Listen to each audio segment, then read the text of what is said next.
행복하셔야 합니다. 서방님. 지금 자신을 절벽 아래로 떨어뜨린 서방에게 하는 말이었으니 원망도 없었지요. 분노도 없었습니다. 마치 당연하다는 듯 그저 조용히 받아들이는 여인이었으니 그 말 한마디에 심장이 쿵 내려앉은 이강혁은 그 자리에서 한동안 움직이지 못한 채 울부짖었습니다. 두 사람은 본래 양반가의 부부였으나 억울한 누명 하나에 모든 것을 잃고 말았지요. 집도 전답도 벼슬길도 엎친 데 덮친 데 아내는 불의의 사고로 다리를 다쳐 절름발이 신세마저 되었으니 약값과 생활비에 이강혁이 짊어진 무게는 날이 갈수록 무거워져만 갔지요. 끝내 절름발이 아내를 절벽 밑으로 떨어뜨리고 말았으니 과연 두 사람에게는 어떤 사연이 있었기에 부인 윤채아는 자신을 절벽 아래로 떨어뜨린 서방에게 마지막까지 행복하라는 말을 할 수 있었던 것일까요? 그리고 절벽 아래로 떨어진 부인 윤채아는 과연 어떻게 되었을까요? 이강혁과 윤채아가 혼례를 올린 지 3년째 되던 해였지요. 이강혁의 집안은 대대로 문반의 명문이었으니 조부 때부터 이어온 기와집은 넓고 단단하였고 전답은 마을 어귀까지 뻗어 있었습니다. 강혁은 이듬해 과거를 앞두고 있었지요. 밤이면 촛불 하나를 켜두고 사서삼경을 펼쳤고 채아는 그 곁에서 조용히 바느질을 하며 밤을 함께 보냈습니다. 서방님, 오늘도 늦으셨네요. 진지는 드셨습니까? 먹었소. 당신은? 저야 기다리다 먼저 들었지요. 채아가 웃으며 일어나 강혁의 가끈을 고쳐 매주었으니 강혁은 말없이 그 손을 잠깐 내려다보다 다시 책으로 눈을 돌렸습니다. 소박하였으나 따뜻한 밤이었지요. 봄이 오면 과거를 치를 것이었지요. 급제하는 날이면 채아가 제일 먼저 달려오겠다 하였으니 강혁은 그 말이 마음속 깊이 박혀 있었습니다. 허나 봄은 오지 않았습니다. 아니, 봄은 왔으나 강혁이 기다리던 봄이 아니었지요. 한겨울 어느 날 밤 포졸들이 대문을 두드렸습니다. 이 집 주인 이판서를 영모죄로 체포하러 왔노라. 강혁의 부친이 끌려나가는 것을 강혁은 두 눈으로 똑똑히 보았지요. 부친은 아무 말도 하지 않았습니다. 다만 끌려가면서 단 한 번 강혁을 돌아보았을 뿐이었으니 그 눈빛이 무엇을 말하려 하였는지 강혁은 그날 이후 오래도록 잠을 이루지 못하였습니다. 고변한 자는 이광수였지요. 본래 이판서와 오래 교분을 나누던 전직 관리였으나 그 속내는 달랐습니다. 이판서의 전답과 재산을 탐하여 오래전부터 흉계를 꾸며왔던 것이었으니 조작된 증거였습니다. 허나 권세를 등에 업은 이광수의 고변에 관하는 순순히 움직였고 이판서는 변명 한마디 제대로 못한 채 유배길에 올랐습니다. 그리고 끝내 돌아오지 못하였지요. 유배 도중 세상을 떠났다는 전갈이 왔을 때 강혁은 아무 말도 하지 않았습니다. 그저 방 안에 홀로 앉아 밤을 새웠을 뿐이었으니 채아는 그 문 앞에서 뜬 눈으로 밤을 지새웠지요. 집안의 재산과 전답은 모두 관에 몰수되었습니다. 죄인의 아들로 낙인 찍힌 이강혁에게 벼슬길은 영영 닫혔고 살던 기와집에서도 쫓겨났으니 빈손으로 채아의 손을 잡고 산 아래 초가로 내려오던 그날을 강혁은 평생 잊지 못하였지요. 채아는 단 한마디도 원망하지 않았습니다. 짐 보따리 하나를 등에 지고 남편 곁에서 묵묵히 걷던 채아가 초가 앞에 서서 말하였지요. 우리 둘이 있으니 됩니다, 서방님. 강혁은 그 말에 대꾸하지 못하였습니다. 대꾸할 수가 없었지요. 몰락한 양반이 할 수 있는 일은 많지 않았지요. 남의 밭을 빌려 소작을 하고 장작을 패고 장터에서 짐꾼 노릇도 마다하지 않았으나 손은 서툴렀고 번 돈은 생활비에도 모자랐습니다. 채아는 삭바느질로 보태려 하였지요. 날이 밝기도 전에 일어나 밤이 깊도록 바늘을 놀렸으나 그것만으로는 어림도 없었으니 그래도 강혁이 지쳐 돌아오는 밤이면 채아는 늘 웃는 얼굴로 맞이하였습니다. 빈 밥상 앞에서도 찬바람이 들이치는 헐거운 방 안에서도 그 웃음이 강혁은 오히려 가슴에 못처럼 박혔지요. 웃음이 고마웠고 그 웃음이 미안하였으니 그렇게 2해가 흘렀습니다. 버티고 버텼으나 형편은 나아지지 않았지요. 오히려 날이 갈수록 더 깊은 구렁으로 빠져드는 것만 같았으니 그 겨울이 문제였습니다. 땔감을 구하러 혼자 산에 올랐던 채아가 내려오지 않았지요. 한참을 기다리다 강혁이 산으로 뛰어 올라갔을 때 채아는 비탈 아래 눈 위에 쓰러져 있었습니다. 발을 헛디뎌 미끄러진 것이었지요. 강혁은 채아를 등에 업고 산을 내려왔습니다. 형편상 제대로 된 의원은 엄두도 내지 못하였고 동네 약방에서 받아온 약만으로 버텼지요. 허나 그것으로는 부족하였으니 왼쪽 다리는 끝내 낫지 않았습니다. 그날 이후 채아는 걸을 때마다 왼쪽으로 기울었지요. 채아는 아무 말도 하지 않았습니다. 절름거리게 되었다는 것을, 이제 혼자 힘으로 산에도 오르지 못하게 되었다는 것을 채아는 말하지 않았지요. 그저 며칠 만에 자리를 털고 일어나 다시 바느질을 시작하였으니 이 정도면 다행입니다, 서방님. 걷기는 하잖습니까? 강혁은 그 말을 듣고 돌아앉았지요. 약값이 또 쌓였습니다. 생활비는 더욱 빠듯해졌고 강혁의 어깨는 날이 갈수록 더 무거워져만 갔으니 밤이면 채아가 혼자 다리를 주무르는 소리가 문 너머로 들렸지요. 강혁은 그 소리를 들을 때마다 가슴이 내려앉는 것 같았으나 문을 열지 못하였습니다. 열면 무너질 것 같았으니 이러다가는 우리 둘 다 죽겠소. 술을 마시고 들어온 날 밤 강혁이 내뱉은 말이었지요. 채아는 아무 대답도 하지 않았습니다. 다만 무릎 위에 올려둔 2 손을 가만히 내려다볼 뿐이었으니 그날 이후 강혁은 말이 더욱 없어졌습니다. 채아는 알았지요. 오래전부터 알고 있었습니다. 남편의 눈빛이 달라진 것을, 자신을 바라볼 때 스치고 지나가는 그 야릇한 침묵을, 자신이 짐이 되고 있다는 것을. 그래서 채아는 먼저 마음의 준비를 하였지요. 소리 없이 혼자서. 겨울이 깊어갔습니다. 초가 안으로 찬바람이 들이쳤고 얇은 이불 하나로 버티는 밤이 이어졌지요. 아궁이에 넣을 땔감도 넉넉하지 않았으니 강혁은 새벽부터 일어나 산을 올랐고 채아는 그가 돌아올 때까지 꺼져가는 불씨를 지키며 앉아 있었습니다. 밥상은 날이 갈수록 초라해졌지요. 묽은 죽 한 그릇이 전부인 날도 있었고 그마저도 채아는 강혁 앞에 먼저 밀어주고는 자신은 조금만 먹겠다 하였으니 강혁은 그 밥상을 바라보며 아무 말도 하지 못하였습니다. 장터에서 짐꾼 일을 마치고 돌아오는 길이었지요. 강혁은 품삯을 손에 쥐고 걸으며 속으로 셈을 하였습니다. 약값, 쌀값, 땔감값 빼고 나면 남는 것이 없었지요.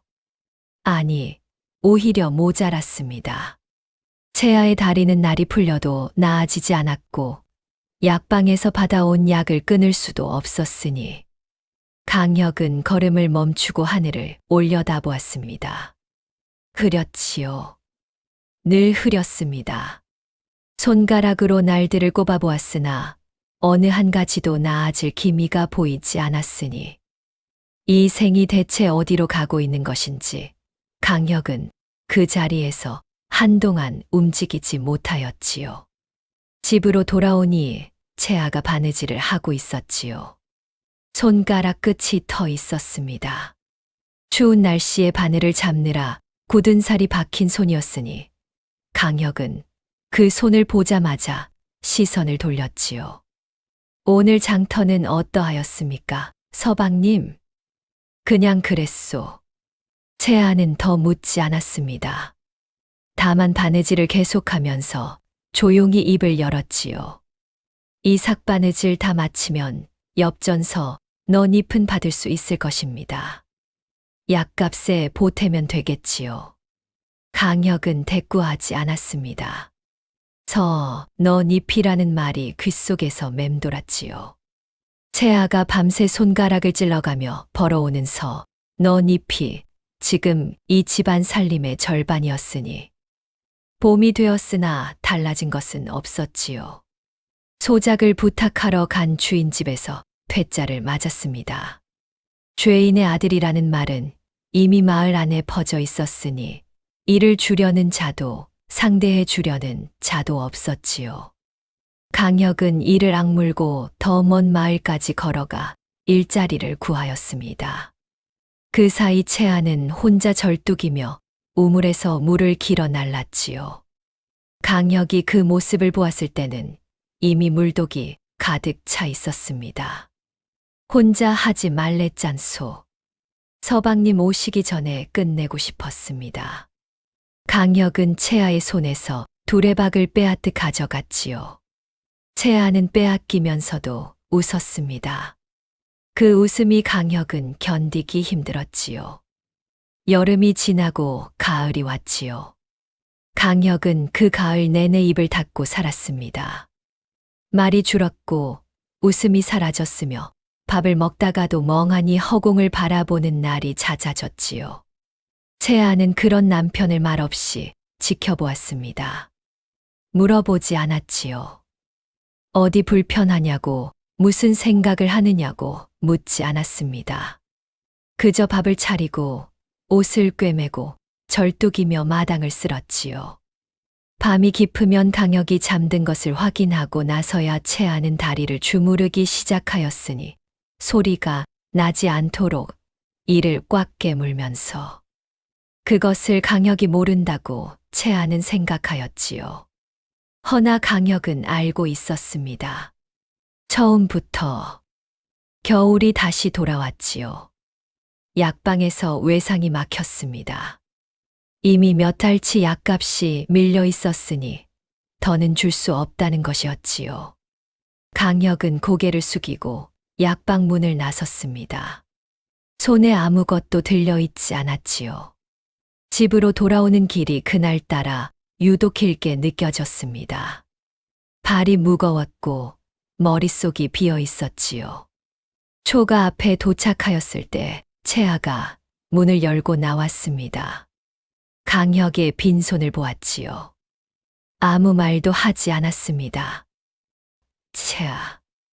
예, 서방님. 미안하오. 채아는 고개를 저었지요. 그리고 빈손인 강혁의 손을 두 손으로 감싸 쥐었으니 강혁은 그 온기가 오히려 가슴을 후벼 팠습니다. 그날 밤이었지요. 강혁은 잠을 이루지 못하였습니다. 천장을 바라보며 눈을 뜬 채로 누워 있었으니 머릿속에서 같은 생각이 끝없이 맴돌았지요. 이러다가는 둘 다 죽겠다는 생각이었습니다. 아내의 약값을 마련할 길이 없었지요. 먹을 것도 땔감도 내년 소장료도 어느 것 하나 답이 보이지 않았습니다. 강혁은 눈을 감았지요. 감은 눈 뒤로 채아의 얼굴이 떠올랐습니다. 절뚝이며 물을 깃던 모습, 손가락이 터도 바느질을 놓지 않던 모습, 빈손인 자신의 손을 감싸 쥐던 그 따뜻한 손이. 강혁은 그 밤 처음으로 차마 입 밖에 꺼낼 수 없는 생각을 하였지요. 밤이 깊었습니다. 채아가 잠든 것을 확인한 강혁은 조용히 몸을 일으켰지요.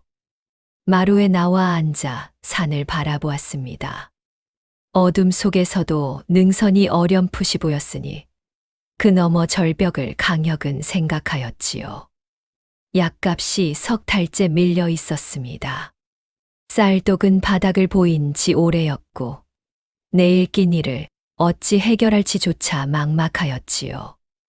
이러다가는 둘 다 죽겠다는 말을 강혁은 술김에 내뱉은 적이 있었으나 사실 그것은 술김이 아니었습니다. 오래전부터 알고 있던 사실이었지요. 강혁은 두 손으로 얼굴을 감쌌습니다. 손이 떨렸지요. 날이 밝았지요. 강혁은 뜬 눈으로 밤을 새우고 아침을 맞았습니다. 채아는 여느 때처럼 일어나 아궁이 앞에 앉아 불을 지피고 있었지요. 절뚝이는 왼쪽 다리를 옆으로 비껴 앉은 채로 강혁은 그 뒷모습을 바라보았습니다. 오래 바라보았지요. 채아는 눈치채지 못하였습니다. 불씨에 집중하느라 고개를 숙이고 있었으니 강혁은 그 순간 결심하였지요. 더 오래 끌수록 채아가 더 고생할 뿐이었습니다. 봄이 와도 여름이 와도 나아질 것은 없었으니 이 생이 어디로 가는지 강혁은 이미 알고 있었지요. 눈을 감았습니다. 그리고 다시 떴지요. 아침을 먹고 난 뒤였지요. 강혁이 채아 앞에 앉았습니다. 채아, 오늘 날이 좋으니 산에 한번 오릅시다. 채아가 고개를 들었지요. 강혁을 바라보았습니다. 산에요? 오래 못 나갔잖소. 바람도 쐬고. 채아는 잠시 강혁의 얼굴을 들여다보았지요. 무언가를 읽으려는 듯한 눈빛이었습니다. 허나 이내 조용히 고개를 끄덕였지요. 그러지요, 서방님. 거절하지 않았습니다. 망설이지도 않았지요. 강혁은 그 대답이 오히려 가슴을 찔렀습니다. 허나 표정을 들키지 않으려 고개를 돌렸지요. 강혁이 채아를 등에 업었지요. 절뚝이는 다리로는 산길을 오르기 어려웠으니 채아는 처음에 괜찮다고 하였으나 강혁이 말없이 등을 내밀었습니다. 채아는 더 이상 사양하지 않았지요. 두 사람은 오르는 내내 말이 없었습니다. 채아의 손이 강혁의 등을 꼭 붙잡고 있었지요. 강혁은 그 손의 무게를 느끼며 발을 옮겼습니다. 한 걸음, 한 걸음. 산새 소리만 들렸지요. 땀이 흘렀습니다. 눈물인지 땀인지 모를 것이 강혁의 뺨을 타고 흘러내렸지요. 채아는 말하지 않았습니다. 등에 업힌 채로 고개를 강혁의 어깨에 살며시 기댔을 뿐이었으니 절벽 앞에 섰습니다. 바람이 불어왔지요. 아래를 내려다보니 깊은 골짜기가 펼쳐져 있었으니 강혁은 시선을 거두었습니다. 채아를 등에서 내려 앞에 세웠지요. 채아는 아래를 내려다보았습니다. 그리고 다시 강혁을 바라보았지요. 아무 말도 하지 않았습니다. 강혁의 손이 떨렸지요. 온몸이 떨렸습니다. 이게 아니다, 미쳤다, 돌아가자. 그 말들이 목구멍까지 차올랐으나 입 밖으로 나오지 않았지요. 채아는 여전히 강혁을 바라보고 있었습니다. 그 눈빛에 원망이 없었지요. 두려움도 없었으니 강혁은 눈을 감았습니다. 그리고 두 손을 뻗었지요. 채아가 떨어졌습니다. 비명이 없었지요. 바람 소리만 있었습니다. 떨어지는 그 찰나 채아가 강혁을 올려다보며 입을 열었지요. 행복하세요, 서방님.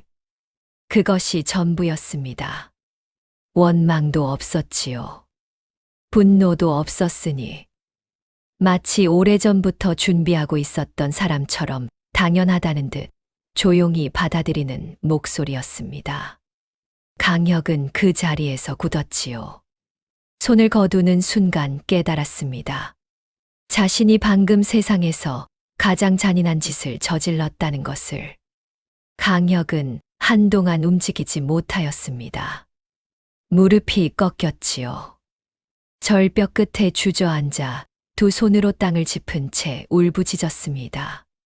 소리가 산에 울렸지요. 얼마나 그렇게 있었는지 몰랐습니다. 정신이 돌아온 것은 바람이 세게 불어왔을 때였지요. 강혁은 눈물과 콧물로 범벅이 된 얼굴을 들었습니다. 그리고 일어났지요.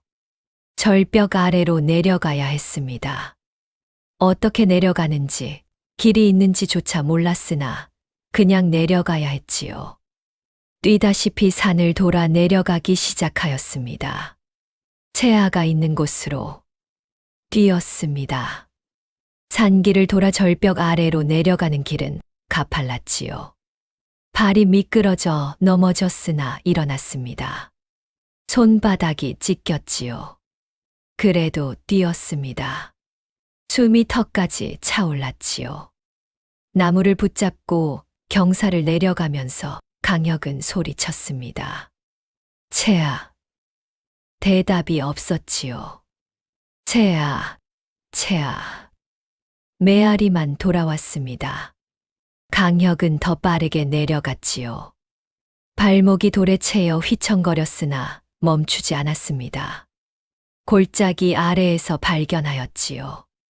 절벽 중간에 삐죽 뻗어 있던 소나무 가지에 걸려 있었습니다. 완전히 바닥까지 떨어지지는 않았지요. 치마가 가지에 걸리면서 경사면에 비스듬히 누운 형태였으니 강혁은 그 자리에서 다리가 풀렸지요. 살아 있었습니다. 숨을 쉬고 있었으니 허나 눈이 감겨 있었습니다. 의식이 없었지요. 채아. 대답이 없었지요. 채아. 강혁은 채아 곁으로 기어 내려가 얼굴을 들여다보았습니다. 이마에 피가 흘렀지요. 손이 차가웠으니 강혁은 채아를 끌어안고 소리 없이 울었습니다. 채아를 등에 업었지요. 아까 산을 오를 때와 같은 자세였습니다. 허나 아까와는 달랐지요. 아까는 채아의 손이 등을 붙잡고 있었으나 지금은 채아의 팔이 힘없이 늘어져 있었으니 강혁은 이를 악물고 산을 내려갔습니다. 미쳤다. 내가 미쳤어.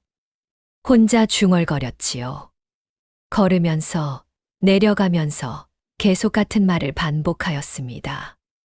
내가 미쳤어. 내가 미쳤어. 채아는 아무 대답도 하지 않았지요. 등 위에서 숨만 가늘게 쉬고 있었으니 강혁은 그 숨소리를 들으며 발을 옮겼습니다.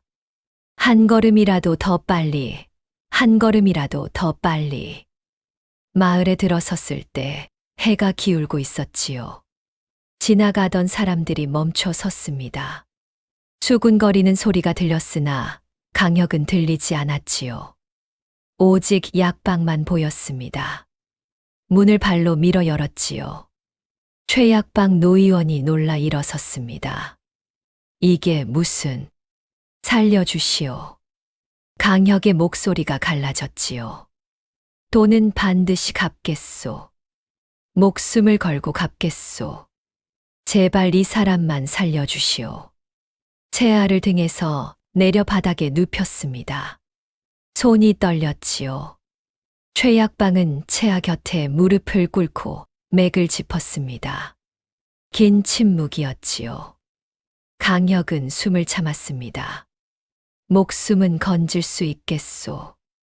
최약방이 입을 열었지요. 강혁은 그 자리에서 고개를 숙였습니다.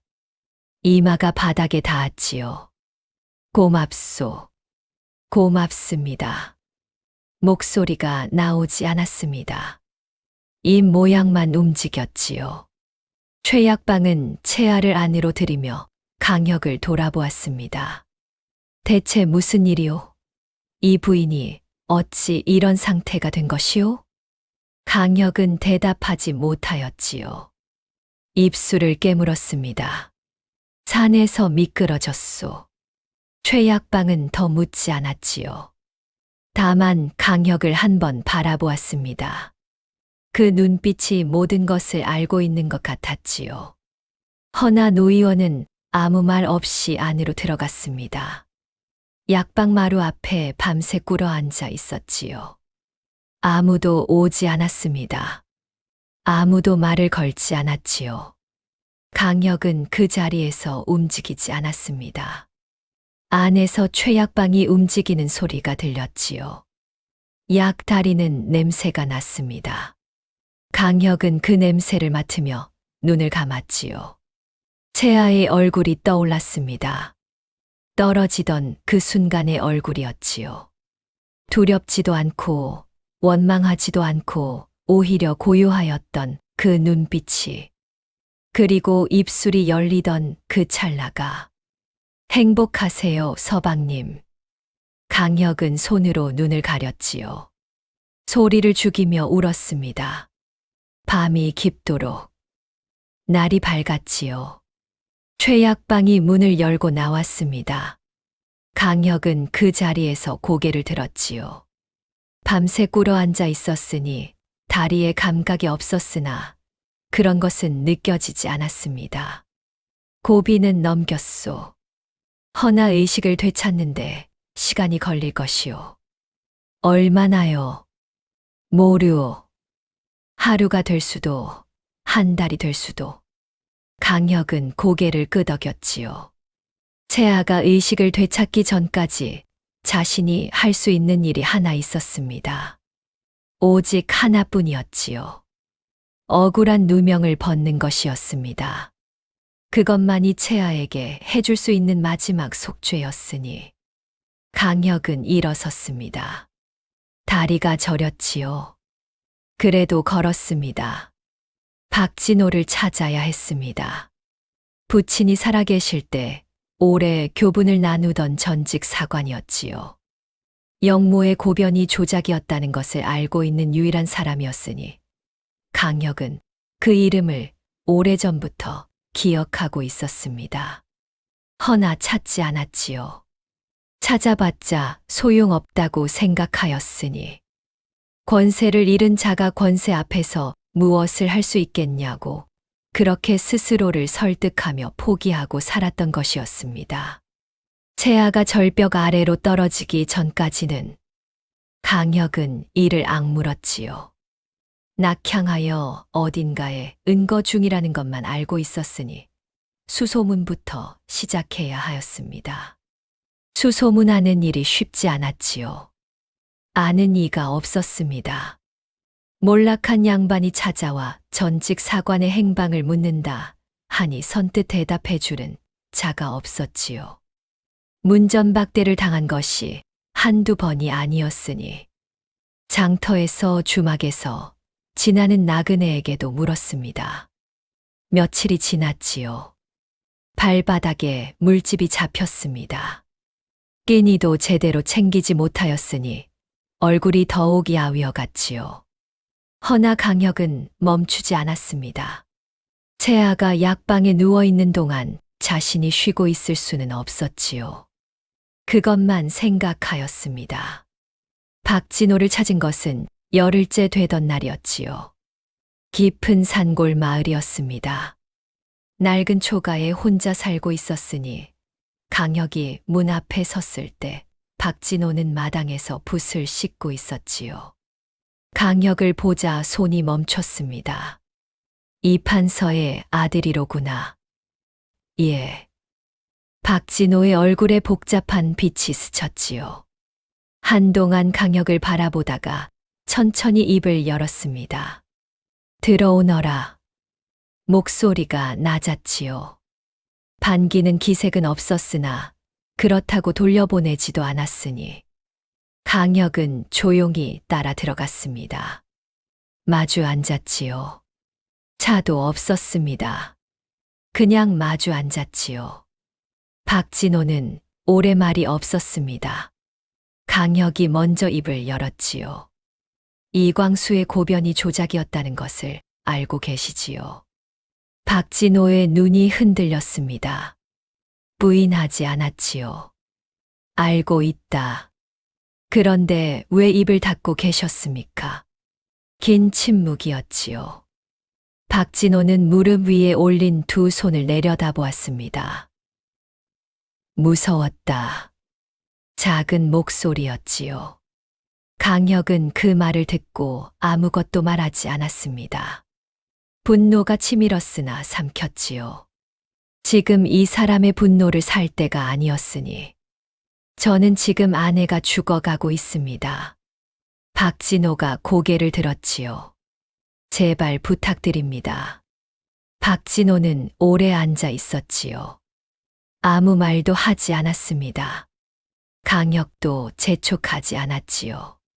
그저 기다렸습니다. 밖에서 바람 소리가 났지요.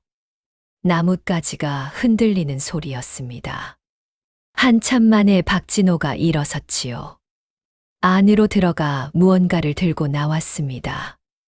낡은 보자기에 쌓인 묶음이었지요. 이것을 오래전부터 가지고 있었다. 보자기를 펼쳤습니다. 안에는 빼곡히 글씨가 적힌 문서들이 있었지요. 이광수가 고변장을 꾸미던 날, 내가 직접 목격한 것들을 적어두었던 것이다. 언젠가는 써야 할 날이 올 것이라 생각하였으니 강혁의 손이 떨렸지요. 왜 이제야 용기가 생겼다. 박진호가 진술서를 작성하였지요. 직접 목격한 것들을 하나하나 적어 내려갔습니다. 이광수가 고변장을 조작하던 날의 정황, 증거를 꾸며낸 방식, 그 배후에 있던 자들의 이름까지 붓이 멈추지 않았지요. 강혁은 그 옆에 앉아 지켜보았습니다. 글씨가 써질 때마다 가슴 속에서 무언가가 조금씩 풀리는 것 같았지요. 오래 묶여 있던 것이 아주 천천히. 진술서가 완성되었을 때 박진호는 붓을 내려놓으며 말하였지요. 한양 사헌부로 가거라. 거기서 고발장을 내면 된다. 강혁은 두 손으로 문서를 받았습니다. 고맙습니다. 박진호는 고개를 저었지요. 내가 진작 했어야 할 일이었다. 한양으로 향하였지요. 걸음이 빠르지 않았습니다. 다리가 무거웠으니 열흘 넘게 제대로 쉬지 못한 몸이었지요. 허나 멈출 수 없었습니다. 품 안에 문서가 있었지요. 강혁은 걸으면서 채아를 생각하였습니다. 지금쯤 약방에서 어떻게 있을지, 의식은 돌아왔는지, 다치지는 않았는지. 행복하세요, 서방님. 그 목소리가 또 들렸지요. 강혁은 걸음을 더 빠르게 하였습니다. 채아가 눈을 뜨기 전에 돌아가야 하였지요. 누명을 벗고 반드시 돌아가야 하였으니 그것만이 채아에게 할 수 있는 유일한 사과였습니다. 한양은 멀었지요. 걸어서 사흘이 걸렸습니다. 주막에서 하룻밤을 보내려 하였으나 돈이 없었지요. 노숙을 하였습니다. 길가에 쪼그려 앉아 눈을 붙였다가 새벽이 되면 다시 일어나 걸었지요. 비가 내린 날도 있었습니다. 젖은 채로 걸었지요. 옷이 마를 새도 없었으니 한양 성문이 보였을 때 강혁의 행색은 거지와 다를 것이 없었습니다. 허나 품 안에 문서가 있었지요. 그것 하나가 강혁을 걷게 하였습니다. 사헌부 앞에 섰지요. 문이 높았습니다. 관복을 입은 관리들이 드나들었지요. 강혁은 그 앞에서 잠시 멈췄습니다. 몰락하기 전이라면 이 문이 낯설지 않았겠지요. 부친을 따라 몇 번 드나들었던 곳이었으니 허나 지금의 강혁은 달랐습니다. 죄인의 아들이었지요. 문지기가 강혁을 위아래로 훑어보았습니다. 무슨 일이오? 고발장을 내러왔소. 누구를 고발한다는 것이오? 강혁은 품 안에서 문서를 꺼내 들었지요. 이광수요. 쉽지 않았지요. 고발장을 받아들이는 자가 없었습니다. 이광수의 이름을 꺼내는 순간 관리들의 얼굴이 굳었지요. 아직도 그 이름이 힘을 가지고 있다는 뜻이었습니다. 하루가 지났지요. 이틀이 지났습니다. 담당 관리를 만나겠다 하면 기다리라 하였고, 기다리면 오늘은 안 된다 하였지요. 내일 오라 하여 다음 날 가면 또 기다리라 하였으니, 강혁은 사헌부 앞 길바닥에 앉아 기다렸습니다. 먹지 못하였지요. 돈이 없었으니 물만 마시며 버텼습니다. 사흘째 되던 날, 한 젊은 관리가 강혁 앞에 멈춰 섰지요. 거기 사흘째 앉아 있는 자가 그대요. 젊은 관리의 이름은 윤상이었지요. 나이는 강혁보다 어렸으나 눈빛이 맑았습니다. 강혁의 말을 끝까지 들었지요. 중간에 끊지 않았으니 강혁은 모든 것을 말하였습니다. 부친의 억울한 죽음부터 박진호의 진술서까지 숨기지 않았지요. 몰락한 이후의 생활도, 아내가 지금 약방에 누워 있다는 것도, 왜 이제야 왔느냐는 질문에는 대답하지 못하였지요. 윤상은 문서를 천천히 읽었습니다. 이것이 사실이라면 사실입니다. 강혁의 목소리가 단호하였지요. 윤상은 문서를 다시 한번 들여다보았습니다. 그리고 고개를 들었지요.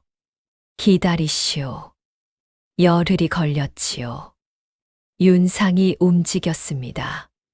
박진호의 진술서를 근거로 이광수의 과거 행적을 파헤치기 시작하였지요. 조작된 증거의 출처가 밝혀졌습니다. 고변장에 쓰인 문서가 위조된 것임이 드러났지요. 이광수의 죄상이 하나씩 낱낱이 열렸습니다. 강혁은 그 과정을 멀리서 지켜보았지요. 직접 나설 수 있는 자리가 아니었으니 윤상이 전해주는 소식을 들으며 기다렸습니다. 허나 기다리는 동안에도 채아가 머릿속을 떠나지 않았지요. 지금쯤 눈을 떴을까? 아직 의식이 없을까?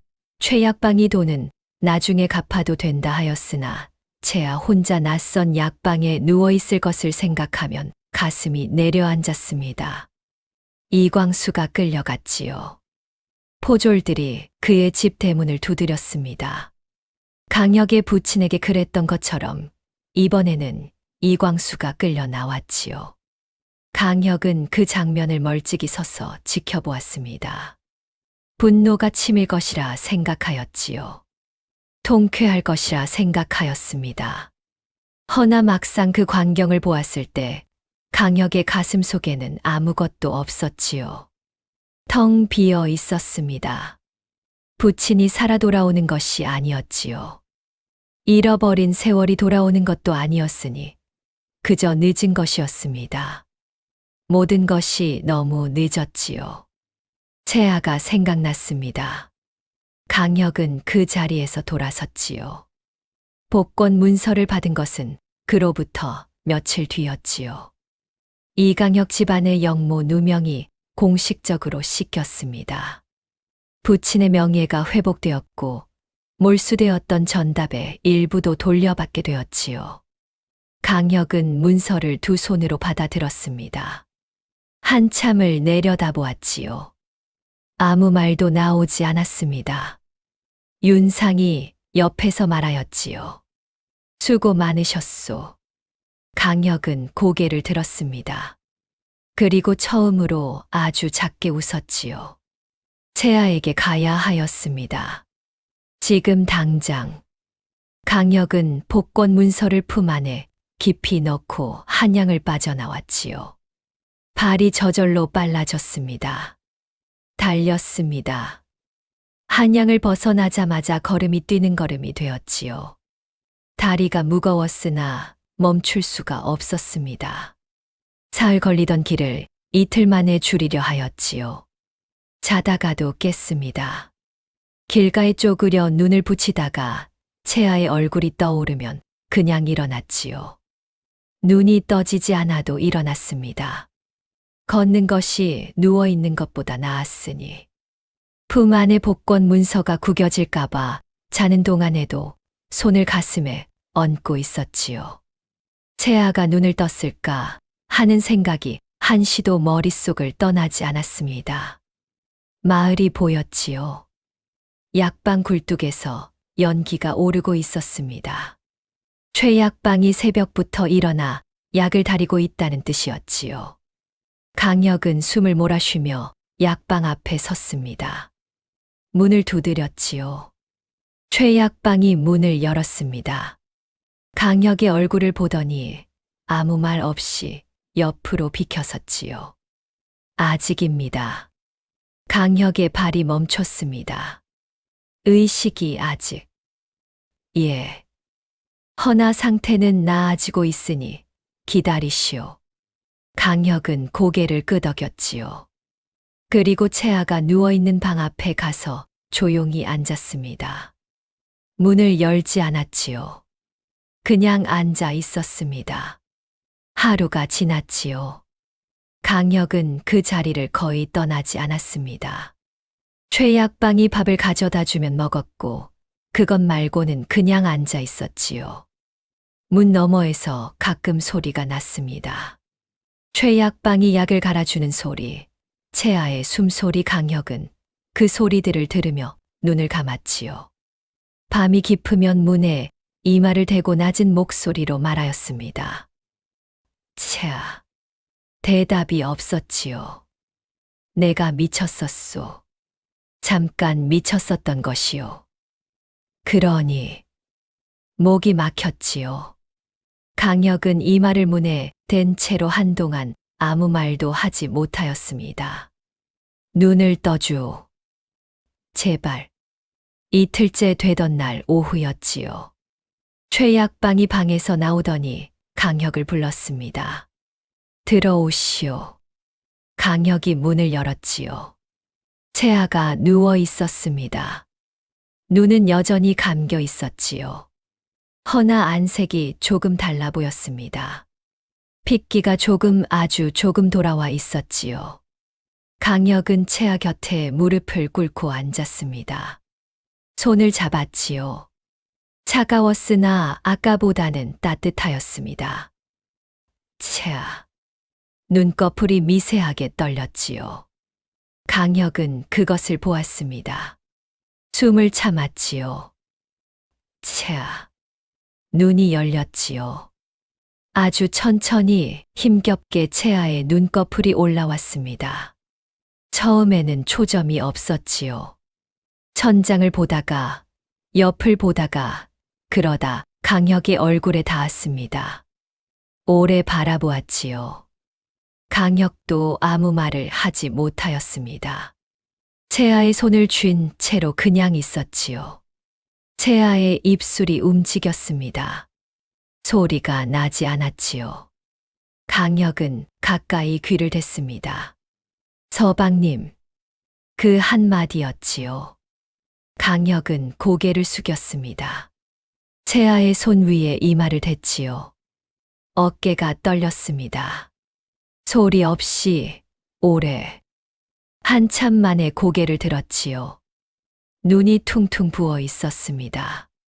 채아는 그런 강혁을 바라보았지요. 힘이 없어 고개를 들지도 못하면서 눈으로만 바라보았습니다. 강혁이 품 안에서 문서를 꺼냈지요. 채아의 손 위에 올려놓았습니다. 누명이 벗겨졌소. 부친의 명예도 되찾았지요. 우리 집 전답도 일부 돌려받게 되었으니 목이 메었습니다. 강혁은 잠시 멈췄다가 다시 입을 열었지요. 이제 제대로 살 수 있소, 채아. 채아는 문서를 내려다보았습니다. 손가락에 힘이 없어 짚지도 못하였지요. 그저 그 위에 손을 올려둔 채로 눈물이 흘렀습니다. 소리 없는 눈물이었지요.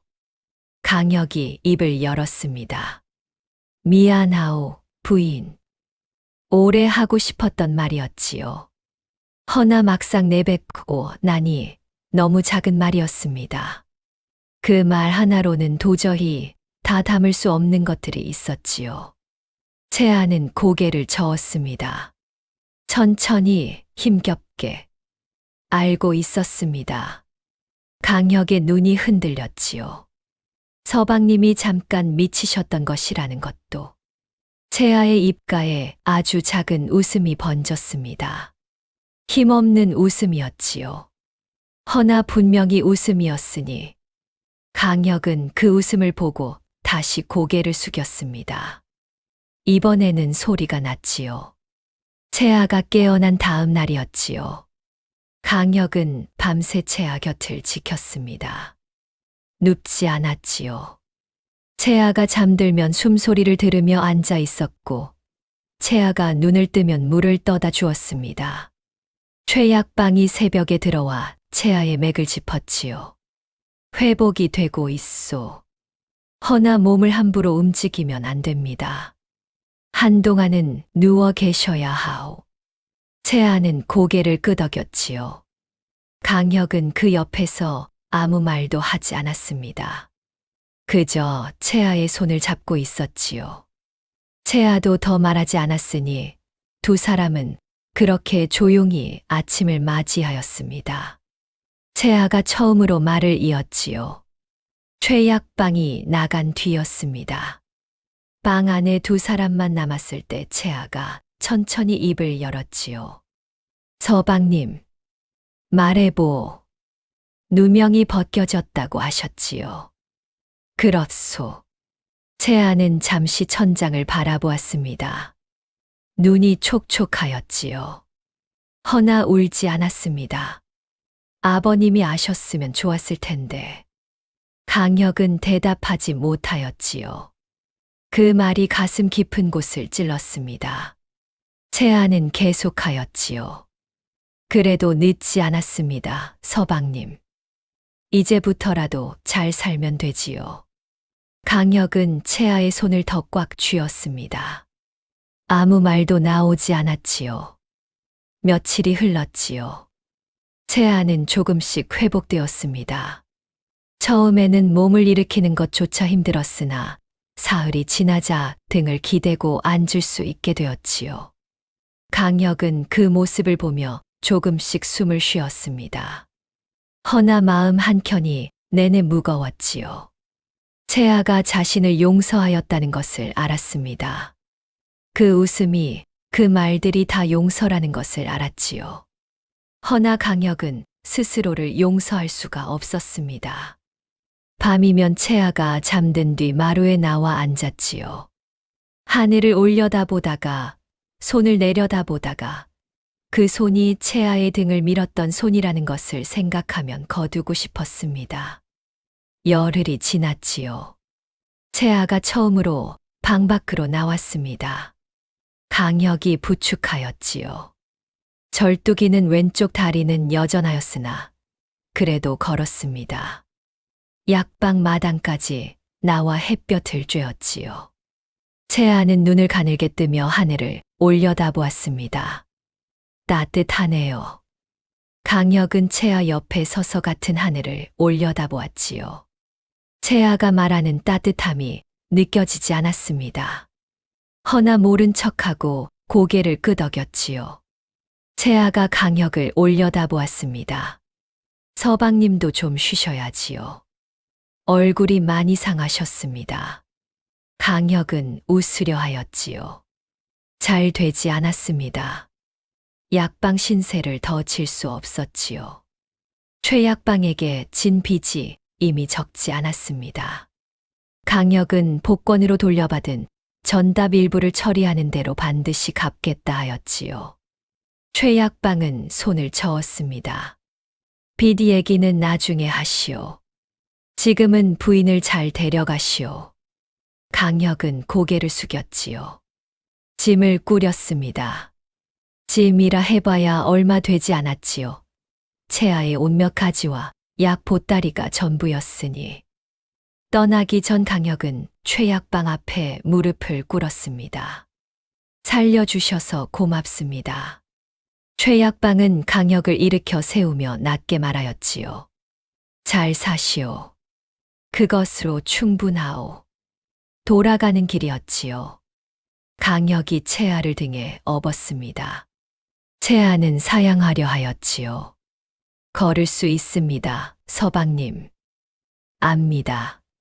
그래도 등을 내밀었지요.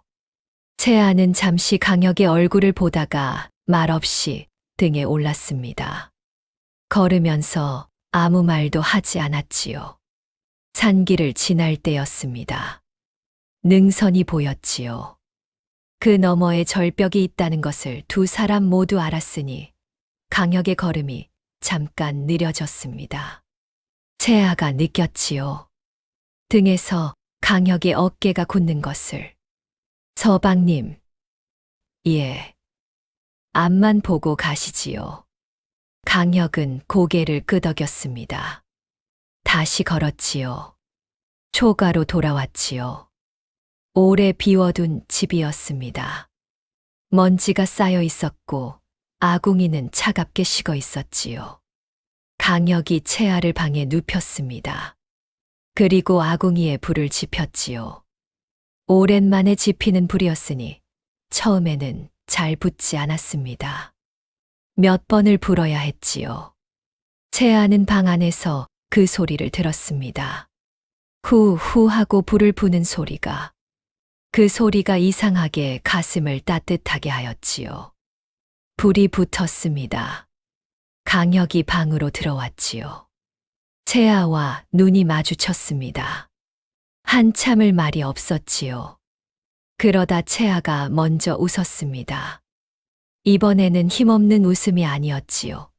오래전 기와집 안에서 짓던 그 웃음이었습니다. 봄이 왔지요. 겨울 내내 채아는 조금씩 나아졌습니다. 자리에서 일어나는데 한 달이 걸렸고 마당을 혼자 걷는데 또 한 달이 걸렸지요. 왼쪽 다리는 여전히 저렸으나 그래도 걸었습니다. 강혁은 그 사이 전답을 정리하였지요. 돌려받은 전답 일부로 최약방의 빚을 먼저 갚았습니다. 남은 것으로 초가를 손보고 씨앗을 샀지요. 양반 신분이 회복되었으나 당장 벼슬길에 나설 형편은 아니었으니 그냥 농사를 지었습니다. 채아는 그런 강혁을 말리지 않았지요. 서방님이 하고 싶으신 대로 하시지요. 그 한마디였습니다. 어느 날 저녁이었지요. 밥상을 마주하고 앉아 있었습니다. 예전처럼 빈 밥상이 아니었지요. 변변찮으나마 반찬이 2가지는 있었으니 강혁이 밥을 먹다가 불쑥 말하였습니다. 채아. 예, 서방님. 그날 산에서 말이오. 채아가 숟가락을 내려놓았지요. 강혁은 계속하였습니다. 당신이 알고 있었다고 하였지요. 언제부터였소? 채아는 잠시 생각하였지요. 그리고 담담하게 입을 열었습니다. 서방님 눈빛이 달라진 날부터였지요. 저를 볼 때마다 잠깐 아주 잠깐 다른 무언가를 보시는 것 같았으니 강혁은 밥그릇을 내려다보았습니다. 아무 말도 하지 못하였지요. 채아가 계속하였지요. 무섭지 않았냐고 물으실 것 같아서 먼저 말씀드리겠습니다. 강혁은 고개를 들었습니다. 무섭지 않았습니다. 어찌? 서방님이 저를 미워서 그러시는 것이 아니라는 것을 알았으니까요. 채아의 목소리가 흔들리지 않았지요. 강혁은 그 목소리를 들으며 눈을 감았습니다. 그래서 행복하라고 하였소. 그래서 그 말을. 예. 그것이 말이 되는 소리요, 채아. 강혁의 목소리가 갈라졌지요. 채아는 잠시 강혁을 바라보다가 조용히 말하였습니다. 서방님이 행복하지 않으면 저도 편히 눈을 감을 수 없었겠지요. 강혁은 한동안 말을 잇지 못하였습니다. 채아가 먼저 일어섰지요. 밥상을 치우려 하였습니다. 강혁이 채아의 손을 잡았지요. 잠깐만. 채아가 다시 앉았습니다. 강혁은 채아의 손을 두 손으로 감싸 쥐었지요. 그리고 고개를 숙였습니다. 미안하오.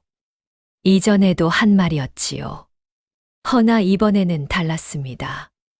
이번에는 채아가 모든 것을 알고 있다는 것을 안 채로 하는 말이었지요. 채아는 잡힌 손을 빼지 않았습니다. 알고 있습니다, 서방님. 그 말로는 부족하오. 평생 갚아도 부족할 것이오. 그러면 평생 갚으시면 됩니다. 채아가 웃었지요. 강혁은 웃지 못하였습니다. 그래도 고개를 들었지요. 여름이 왔지요. 밭에 심은 것들이 자랐습니다. 강혁은 날마다 밭에 나갔고 채아는 집 안에서 할 수 있는 일들을 하였지요. 삭바느질은 더 이상하지 않았습니다. 강혁이 말렸지요. 처음에 채아는 손이 놀면 마음이 불편하다 하였으나 강혁이 한 번만 더 바늘을 잡으면 자신이 그 바늘을 전부 치우겠다 하였으니 채아는 웃으며 그만두었습니다. 저녁이면 두 사람이 마루에 나와 앉았지요. 딱히 무슨 말을 나누는 것도 아니었습니다. 그냥 앉아서 바람을 쐬었지요. 강혁이 채아 옆에 바짝 붙어 앉았으니 채아가 어쩌다 팔꿈치로 툭 건드리며 말하였습니다. 서방님, 너무 가까우시지 않습니까? 실소. 아니요. 가을이 왔지요. 첫 수확이었습니다.